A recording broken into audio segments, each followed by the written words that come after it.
Geralt. We must talk. Vivian. You shall talk later, in the medic's tent. Geralt, magnificent, breathtaking.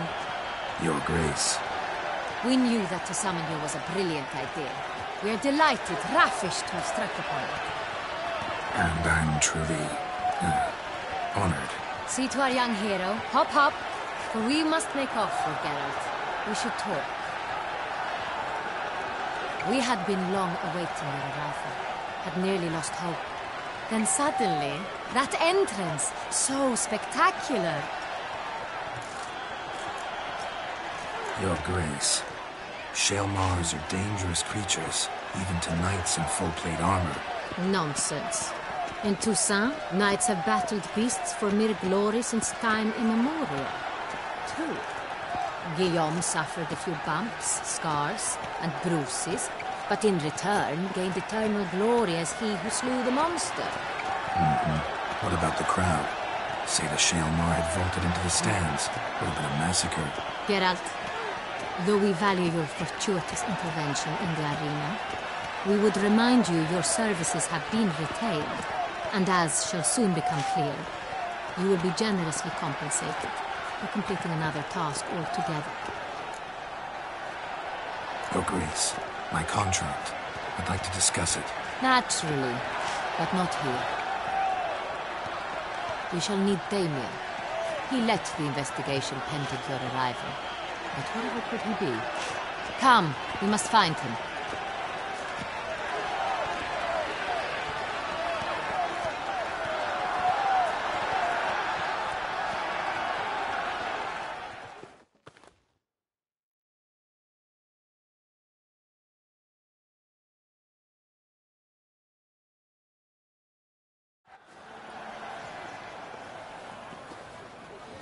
Tell us, have you come alone?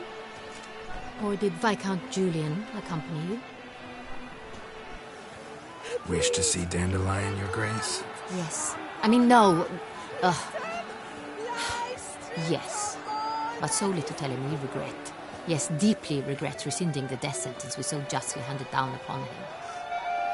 If we could turn back time, we would make certain he sat in a tower till he rotted. No, we would ensure he was broken on the wheel, then drawn, hanged, and quartered.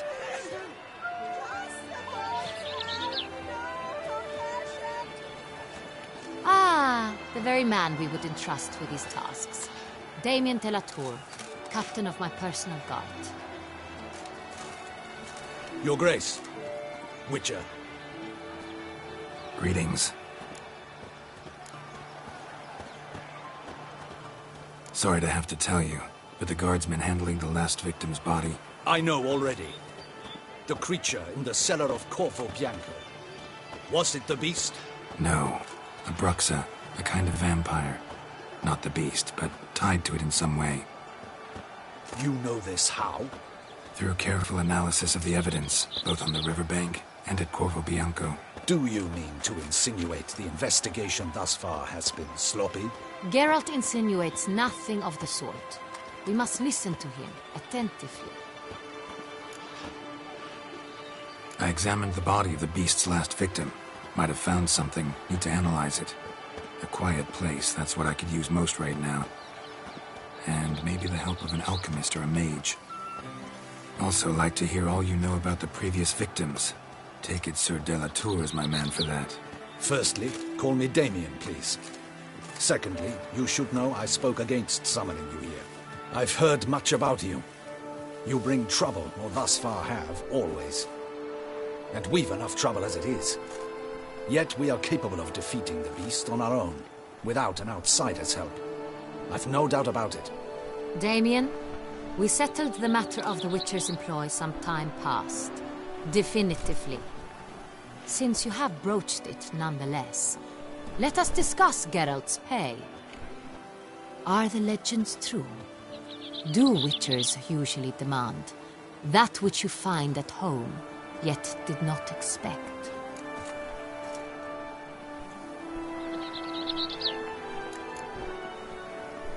Not quite, Your Grace. Law of surprise, it's something we invoke at times, but rarely. Usually we just take gold. Disappointing. This law sounds rather romantic. On the other hand, on returning to the palace, we would likely find impatient petitioners or a set of sample fabrics for a new dress. Poor rewards, both. I fear you'd not have much use for any of the surprises we are likely to come upon. Thus, we've decided you shall receive the deed to a vineyard, Corvo Bianco, and a sum of coin. You will doubtless consider this adequate. Title to the vineyard shall be given to you at once. Surely you'll need lodgings while you hunt. The coin, however, will be yours only once you have slain the beast. Lovely, generous gesture, Your Grace. But Corvo Bianco, isn't it the Duchy's temporary morgue? Is it now? The Chancellery's bungled things again, we fear. Not to be left unsupervised for one instant. Yet, in its mood, a morgue should present minimal problems to a witcher. What's more, nothing enhances a wine's reputation better than a grim legend. Thank you, Your Grace. I accept the contract, of course. But as I said before, I'll need some information. How'd it start? Who was the first victim? Crespi was the first to die. He was famed once for his many glorious tournament victories. Then he grew old, hung up his sword, and took to winemaking. Crespi was not loved by the wine merchants. He was ruthless in business and thought to cheat many a time. He asked us for a dispensation from all court ceremonies. We did not grant it. We could not. Once you've taken the oath of a knight, you remain a knight till death. How'd he die? Where'd they find the body? Quite unusual, the circumstance. He was at a feast when suddenly one of his fellow feastgoers noticed he was missing. The town watch found him an hour later. On his hands and knees, propped against the town pillory, his sword hanging from his neck. He had died of wounds inflicted with claws, not a weapon. Blows of great force. So he died suddenly, but the body was on its knees, meaning someone posed it. So it seems. Second murder. Tell me what you know. In the city there are certain nooks. No one reasonable ventures there after dark. Ramon Dulac's corpse was found in one such place. With the first murder, terror gripped the city. Its inhabitants grew wary, kept to safe areas. Consequently, news of the second victim came to us from a group of concerned cut-purses. Criminals fear the beast? Telling in a way. Take it you've excluded the possibility that Ramon died at the hands of these bandits. Do you believe me an amateur? Not hands, but claws killed Ramon Dulac. The wound was deep, clean. His body was found in a gutter, dressed in a nightshirt and cap, a pillow placed under his head, and his sword replaced by a bed warmer. Ramon Dulac, a knight who but a dozen years past was an advisor to our father, the Duke. Someone went to a lot of trouble to make him look ridiculous. Maybe revenge was the motive. It's not out of the question. Dulac had shady dealings with the criminal underworld, but no one ever came forth with concrete proof of any misdoings. So, first two victims were knights, best years behind them. The same could be said of the third. Sir Delacroix was wont to claim that in modern times knights face new challenges, enterprise being the latest addition to the chivalric virtues. He made a veritable fortune in the grain trade. Palmerin even nicknamed him Sir de la Stinchi. Found a coin pouch on his body. Contained florins dating from various times, hailing from different provinces of the Empire. Delacroix loved coin, true, but had no patience for numismatics. Lots of similarities between the victims. All the bodies were found in strange places under extraordinary circumstances. Seems the murderer, whoever or whatever it is, has some meaning to convey. These were honorable men. We are horrified by the disdain, the disrespect with which they were treated. These were knights of Toussaint. Blast it. Might be the point. From what you say, none was a model of virtue. Ever considered that's what the beast's trying to draw attention to? All the murdered men were knights who swore fealty to the 5 chivalric virtues. And even if the Knights of Toussaint swear fealty to what virtues exactly? honor, wisdom, generosity, valor, and compassion.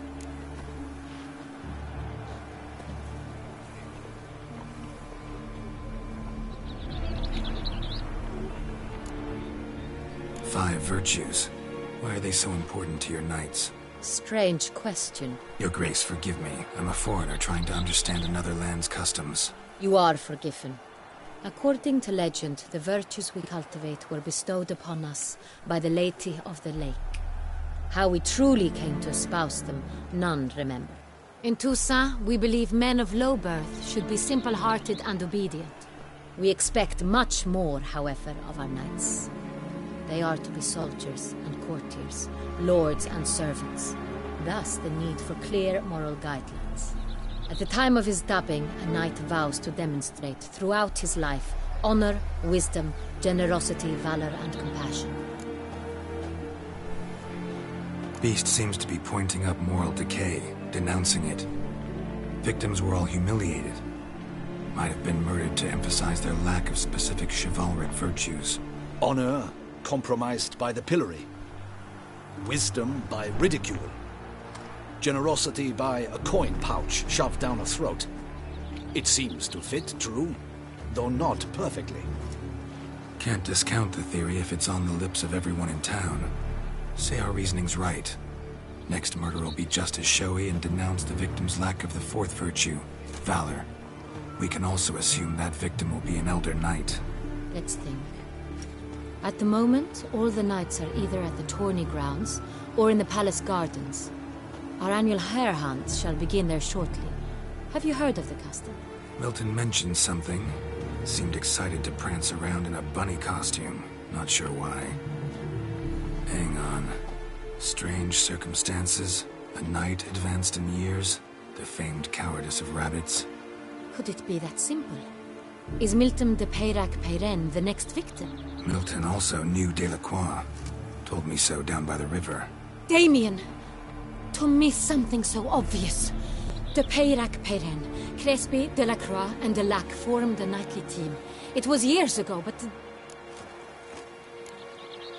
They were a team? They were close friends, tightly knit, and as such earned the trust of our father, the Duke.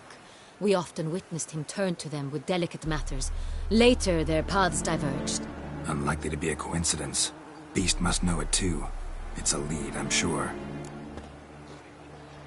Your Grace, we need to find Milton, immediately. Rather problematic. You see, the garden entertainments are due to start, and he's disguised as the hare, hiding somewhere, waiting for some tipsy courtiers to find him. The hare's hiding place is a carefully guarded secret. We must call off the game, at once. First and foremost, we must remain calm. Damien, order the garden searched immediately, but discreetly. By no means can we disrupt the festivities. Panic will only incite the beast to strike sooner. And you, Witcher, follow me. My gardens, my night, I shall take the fall.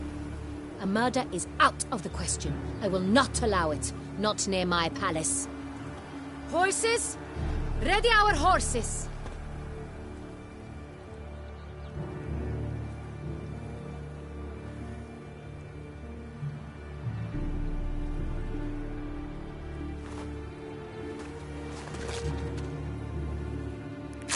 Your Grace!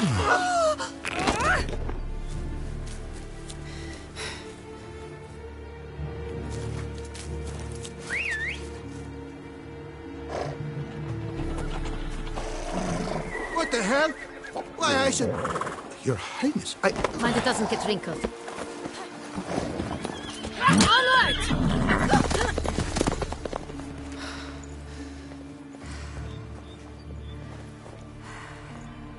Hey! That is silk! Be careful! Give it to me!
Your Faster, grace get seems up! right at home in the Right like saddle. the wind!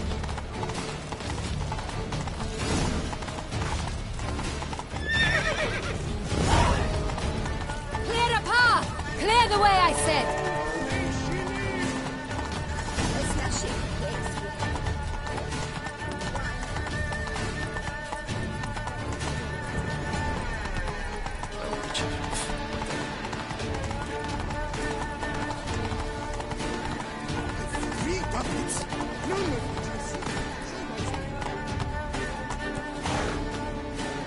Whoa Here, there, Rose. just round the corner. Hurry. We must go to where the game is being held. The participants must find a unicorn's horn, a golden fish, and a phoenix egg. With these in hand, they can deduce where the hare, Milton, hides. Mean we need to find those things too? We've no other option. But time is of the essence, so we shall have to break the rules. Creature from the north.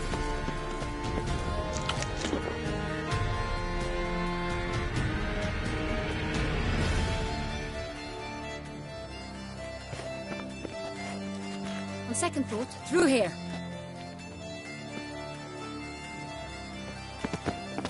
I shall show you where the hunt plays out. Then we will split up. You will get hold of the unicorn horn and the golden fish. But I nab the phoenix egg. That will be quickest.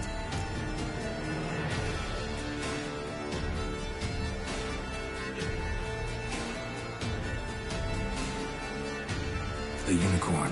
How do I catch it? It's terribly skittish, true, but I'm sure you will find a way to earn its trust. It runs around, it's over there, look. Golden fish. Do I need a rod or a net? Please, Geralt. It's not a real fish. Look there, towards the water. See the lights? The hunters are trying to hook the fish from boats. You must simply dive in and find it. The golden fish and the horn both contain things or clues that will help us find Milton. Once you have fish and horn, find me among the other phoenix egg hunters. All clear? Then let's get to it.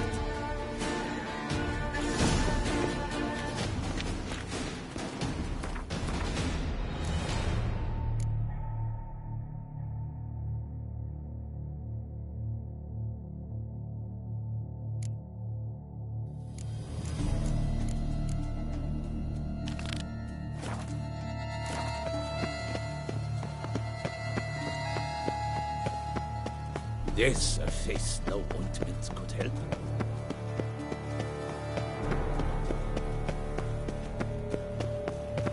The Butcher of Lappigan called to be the savior of Tucson.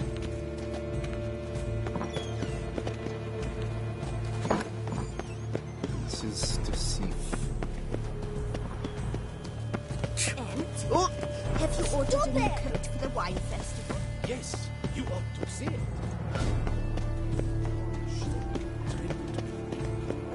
Vive la fête! What's new, mon ami? Her Grace just announced she will don a crimson gown.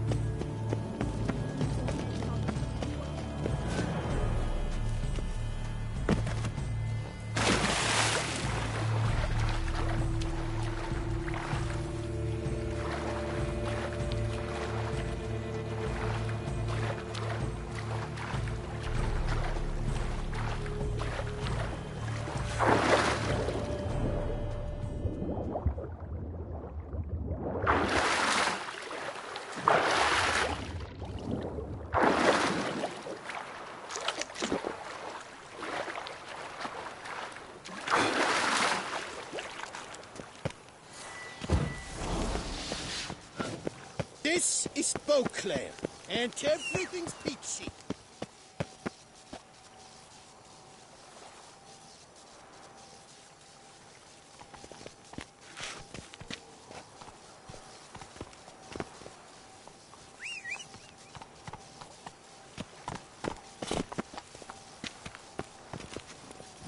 This is Beauclair, and everything's peachy. A work and no play, right, Witcher? Giddy up. Better to die and The drink than on Duchess board. summoned. I wonder what for.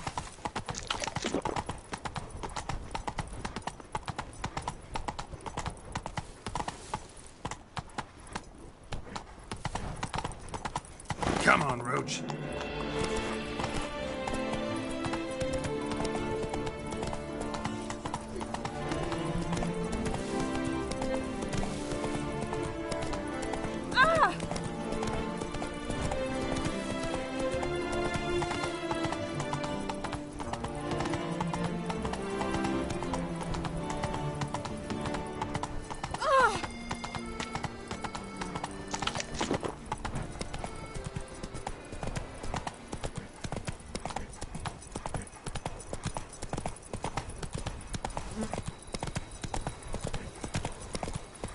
You can't pull one over on me, Witcher. I can see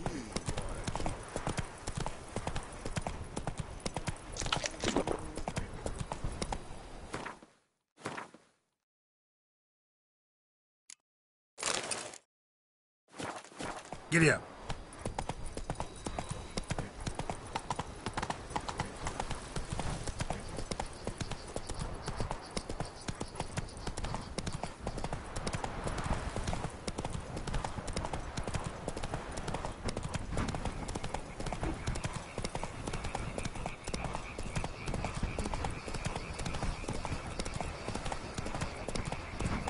Slower.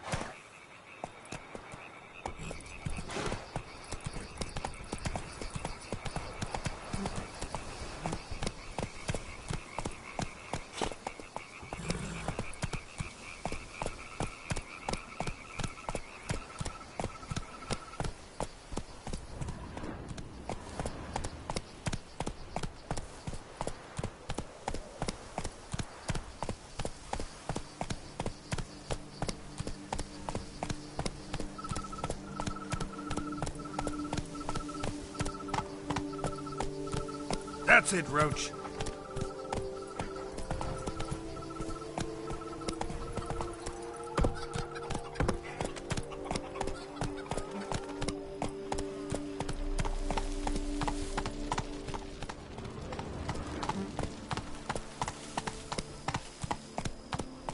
Take it easy.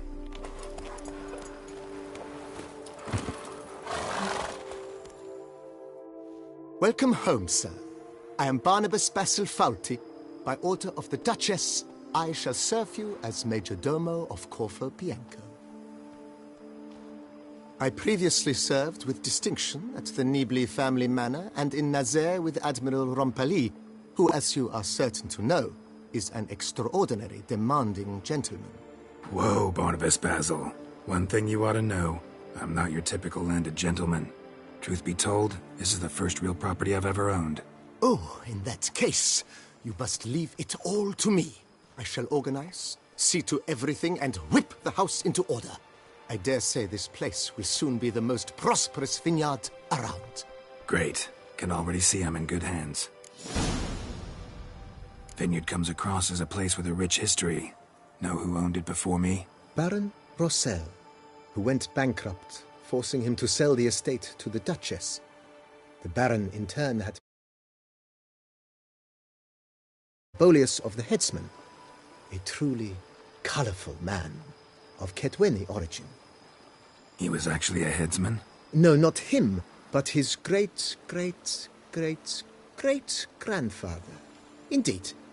Apparently he was a common cutpurse who somehow secured for himself the post of ducal headsman in Beauclair. Went about his work with an exceptional penchant. They say he chopped off more heads than there are grapevines in the ducal vineyards. He never hesitated, not once. Never sliced unevenly, never botched a job. For his exemplary service, the Duke granted him a title and this estate. Monsieur Bolius, on the other hand, was an engineer in his younger years. Once retired, he settled here and took to producing wine. Sadly, misfortune struck, and he lost his sense first of smell, then of taste. Additionally, he could not drink alcohol. His medic forbade it. Shame that. He gave up making wine? Not at all. He made even more of it. Began throwing wild balls to which he'd invite friends from far and wide in order to treat them to his wine and delight in the fact that at least someone could enjoy it. It's the sort of man he was, Monsieur Bolius. Mind giving me a little tour de Corvo Bianco? Not in the least. Follow me, please. I think it would be practical to begin on the hill.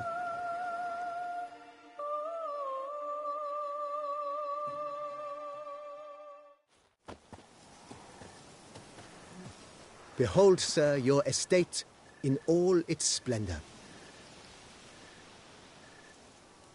Pretty vast. Indeed. And now, sir, allow me to show you a handful of interesting details. Follow me, please. Been a majordomo all your life? Yes, I come from a long line of majordomos. My father was a majordomo, as was my grandfather before him, as was my great-aunt. In fact, she was the one to start the tradition. Great-aunt? A hard woman. It is said that already as a child, she knew where she was going and went there. When she arrived in Beauclair, she signed on as a chambermaid at one of the vineyards, then slowly worked her way up to majordomo. She dragged the rest of the family up the same path.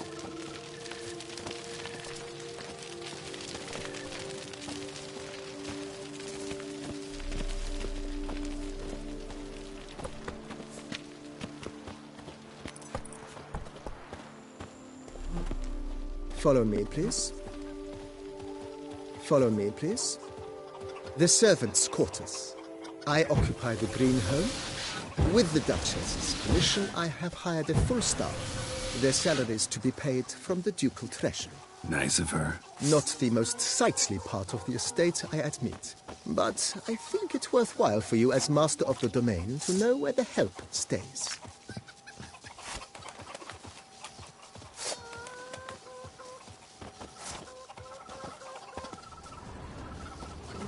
Follow me, please.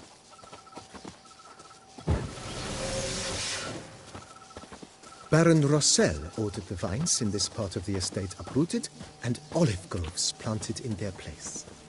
They look beautiful, especially come spring. Don't look at all bad now, either.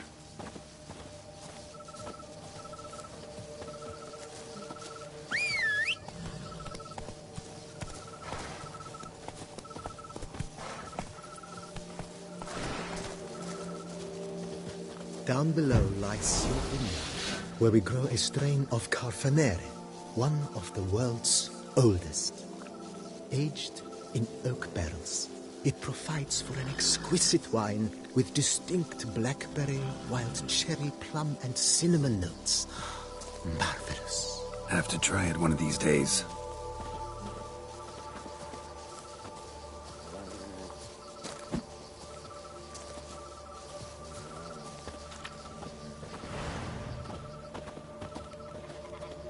Nice well.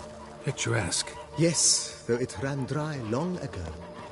During the raucous feasts Master Bolius held, he would order it filled with wine. There's a tale about a guest attending a Bolius ball for the first time and thus unaware of the custom. He had suffered great heartbreak and had decided to end his life by jumping into the well. The festivities were coming to a close. The well was nearly empty when the suicidal guest finally jumped.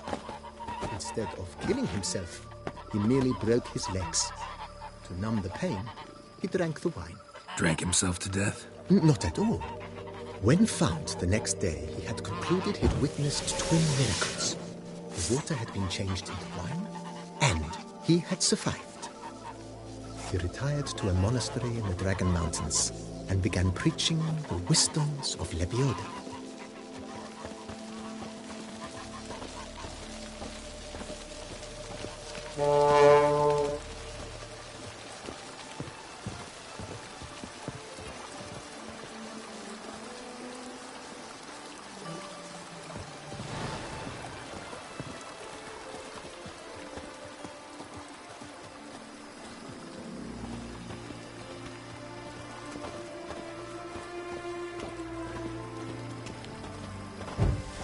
Monsieur Bolius' wife Nina kept a garden here. A supremely lovely place it was. Bit neglected now. I agree. Yet nothing stands in the way of restoring it to its former glory, and once again planting it with herbs and other vegetation.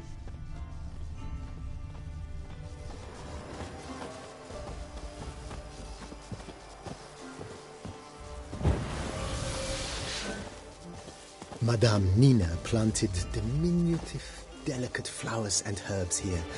One might say their aroma still hangs in the air. You're quite the romantic, Barnabas Basil.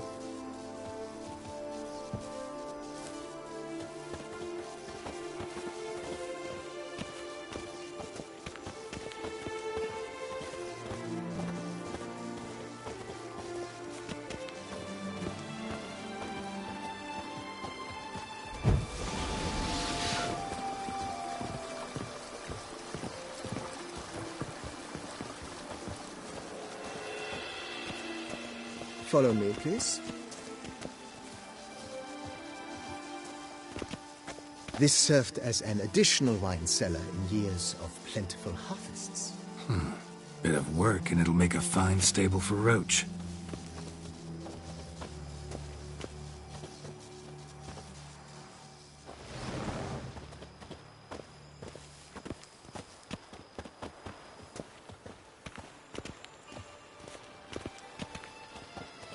The cellars, voila.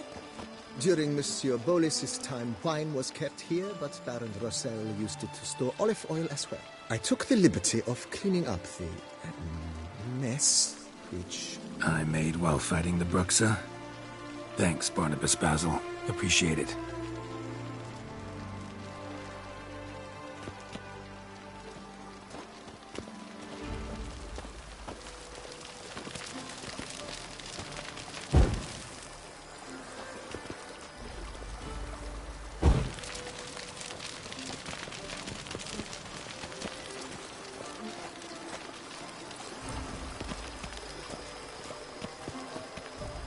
As you can see, the facade is, how to put it, slightly stained.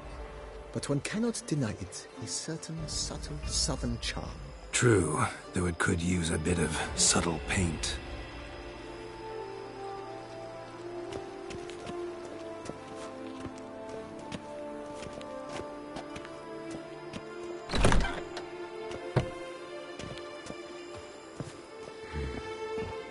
And welcome inside. On the left is the master bedroom. On the right, the dining hall and kitchen. Upstairs, you shall find the guest room, currently used for storage. Not a bad idea. At the moment, the house is only minimally furnished. Yet I believe we will, together, devise some innovative arrangements. A few paintings, for instance, would breathe new life into the abode immediately. With that, sir, you've seen the full lay of the land. Corfo Bianco is a beautiful estate. One must admit, time has taken its toll. Forgive me for being forward, but if you were to choose to invest a small sum towards its beautification, consider me at your service on the matter. Think I'll take you up on that. Be sure to come and see you if I decide to do any remodeling. Vineyard comes across as a place with a rich history. Know who owned it before me? Baron Rossel, who went bankrupt, forcing him to sell the estate to the Duchess. The Baron, in turn, had purchased it from Monsieur Bolius of the Headsman, a truly colorful man of Ketweni origin. He was actually a headsman? No, not him, but his great-great-great-great-grandfather. Indeed. Apparently, he was a common cut-purse who somehow secured for himself the post of ducal headsman in Beauclair. Went about his work with an exceptional penchant. They say he chopped off more heads than there are grapevines in the ducal vineyards. He never hesitated, not once. Never sliced unevenly, never botched a job. For his exemplary service, the Duke granted him a title and this estate. Monsieur Bolius, on the other hand, was an engineer in his younger years. Once retired, he settled here and took to producing wine. Sadly, misfortune struck and he lost his sense first of smell, then of taste. Additionally, he could not drink alcohol. His medic forbade it. Shame that. He gave up making wine? Not at all. He made even more of it. Began throwing wild balls to which he'd invite friends from far and wide in order to treat them to his wine and delight in the fact that at least someone could enjoy it. It's the sort of man he was, Monsieur Bolius. Mentioned the place could stand to be spruced up. Oh, most decidedly, sir. The question is where you would like to begin this rejuvenation. Been thinking about the outer walls. Maybe a fresh coat of paint or some patching. If I might dare to make a suggestion, why not start with a general renovation? I once oversaw such work at Admiral Rompelli's summer residence. The effects were simply breathtaking. Not only did the residence positively sparkle afterwards, but we also made room to display the Admiral's armor and weapons, of which he was a passionate collector.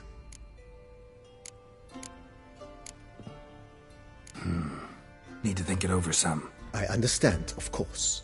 As the venerable Lady Eve Knibley would so quaintly put it, the rash oft contract rashes.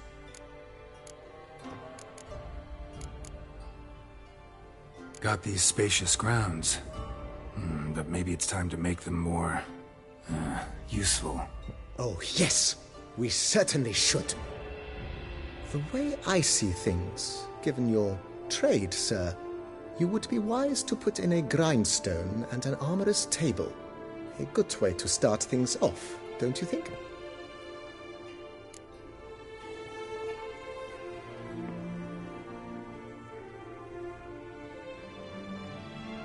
My armor needs work from time to time. You know, oil this, reinforce that. Could use a decent work table where I could do all that. Admiral Rompelli once hired a specialist who made the finest armorer's tables this side of the Yaruga. I will contact him at once.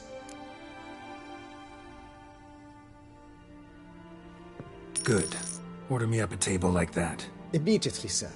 I expect it will take at most 1 day to arrive.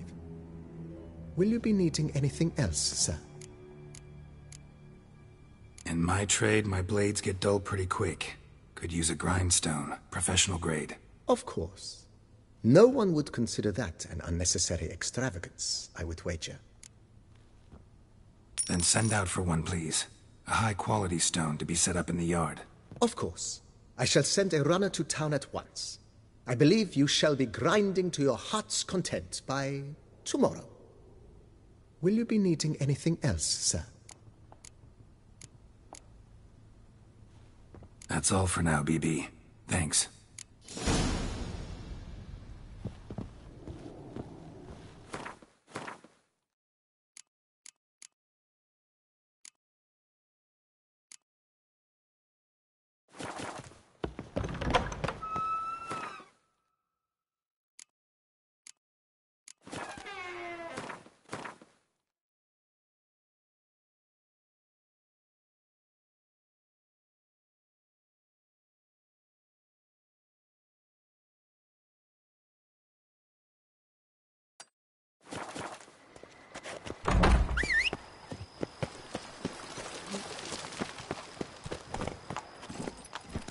Come on.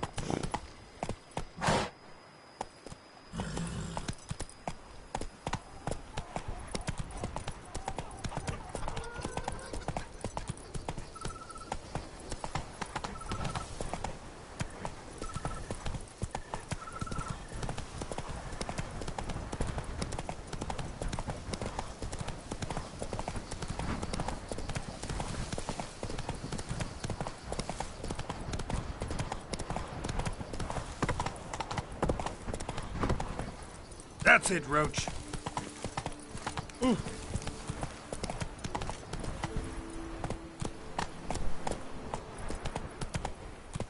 Giddy up.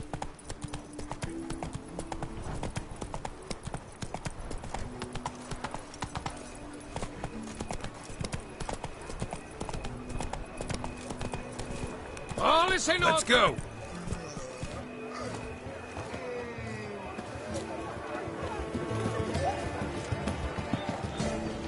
Glad to see you. Kesha summoned.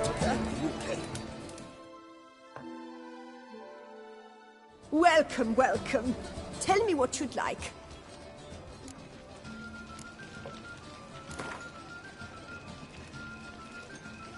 A round of Gwent, maybe?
Welcome, welcome. Tell me what you'd like.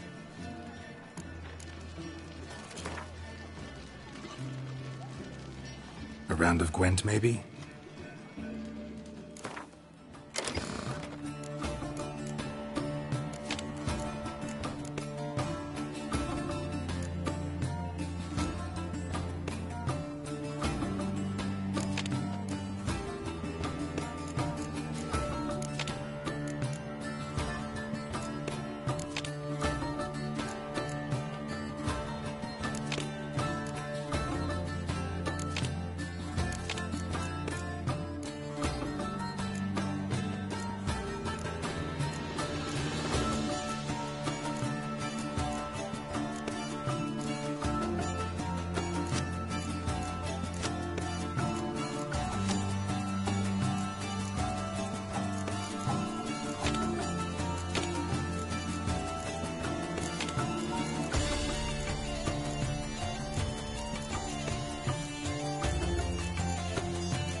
Welcome, welcome.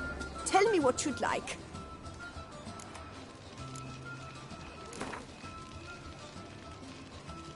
A round of Gwent, maybe?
Las Vegas.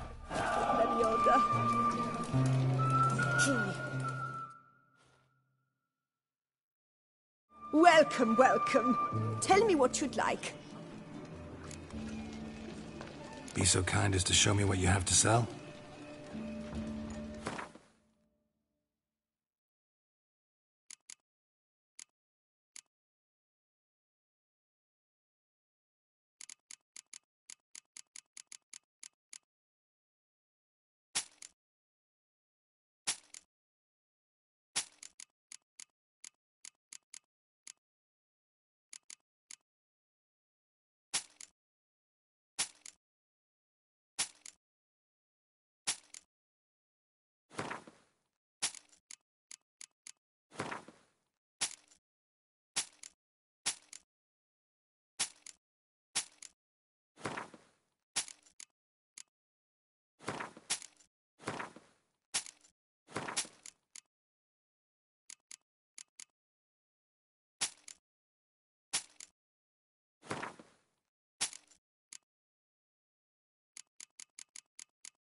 A round of Gwent, maybe? Would you care, sir? Our sweet shining sun.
Welcome, welcome. Tell me what you'd like.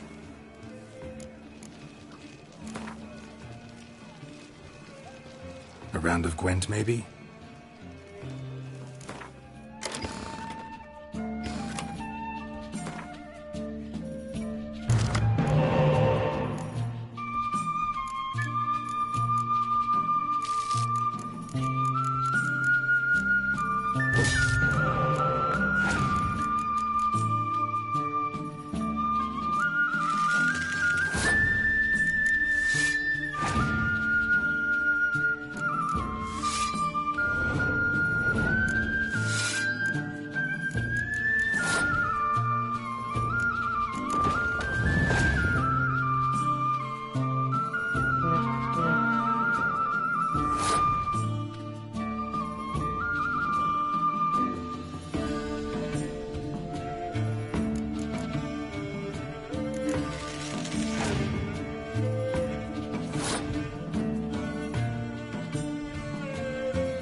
Welcome, welcome.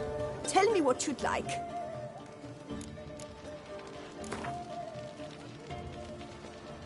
A round of Gwent, maybe?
Welcome, welcome.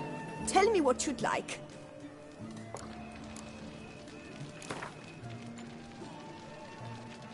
A round of Gwent, maybe?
Welcome, welcome. Tell me what you'd like.